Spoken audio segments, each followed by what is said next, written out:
वहीं यूपी में हिंदुओं के त्योहार पर मुसलमानों की एंट्री बैन का नया चैप्टर शुरू हो चुका है। मुजफ्फरनगर में कांवड़ यात्रा के दौरान ढाबू पर चेकिंग अभियान चलाया गया और चेकिंग अभियान चलाने वाले यशवीर महाराज ने गढ़ मुक्तेश्वर के कार्तिक मेले से पहले एक नई मुहिम भी शुरू कर दी।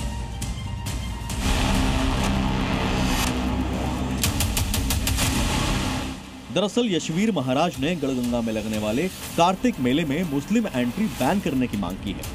साथ ही ऐलान किया है कि जिहादियों को मेले में दुकान नहीं लगाने देंगे।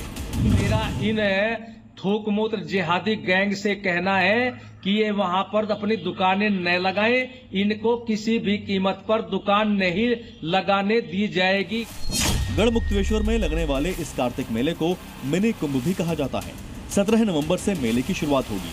मेले में देश के अलग अलग राज्यों से लाखों की संख्या में लोग स्नान के लिए आते हैं। लिहाजा इससे पहले यशवीर महाराज के मुस्लिमों की एंट्री बैन करने वाले ऐलान से मौलाना भड़क गए।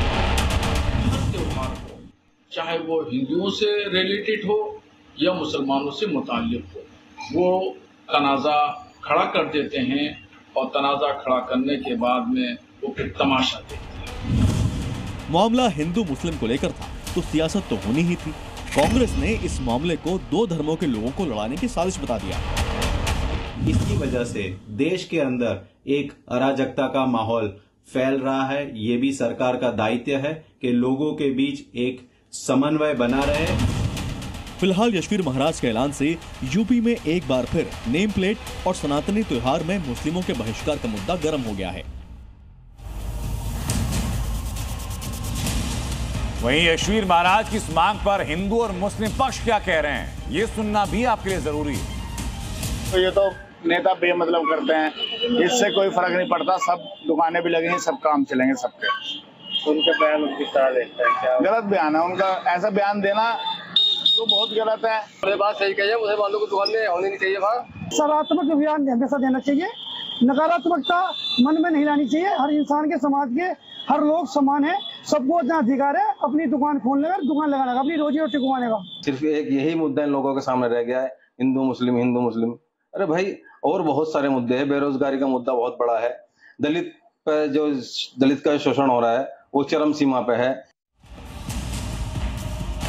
वहीं उत्तर प्रदेश में भी एक तरफ छठ की तैयारियां चल रही हैं, दूसरी तरफ सामाजिक सौहार्द बिगाड़ने की साजिश भी चल रही है। उत्तर प्रदेश के गाजियाबाद और अलीगढ़ में नफरती गैंग ने देवी की मूर्तियां खंडित की और इसी वजह से लोगों के अंदर गुस्सा है। यूपी के दो शहरों में धार्मिक माहौल बिगाड़ने की साजिश सामने आई है। गाजियाबाद में छठ पूजा से ठीक पहले उपद्रवियों ने छठी मैया की मूर्ति तोड़ दी, तो वहीं अलीगढ़ में मंदिर में देवी देवताओं की मूर्तियां खंडित कर दी गई। गाजियाबाद में कट्टरपंथियों की हरकत से गुस्साए लोगों ने थाने के बाहर नारेबाजी करते हुए आरोपियों पर तुरंत एक्शन की मांग की। आरोप है कि इसके पीछे दूसरे समुदाय के लोग हैं जो पहले भी ऐसी हरकत कर चुके हैं।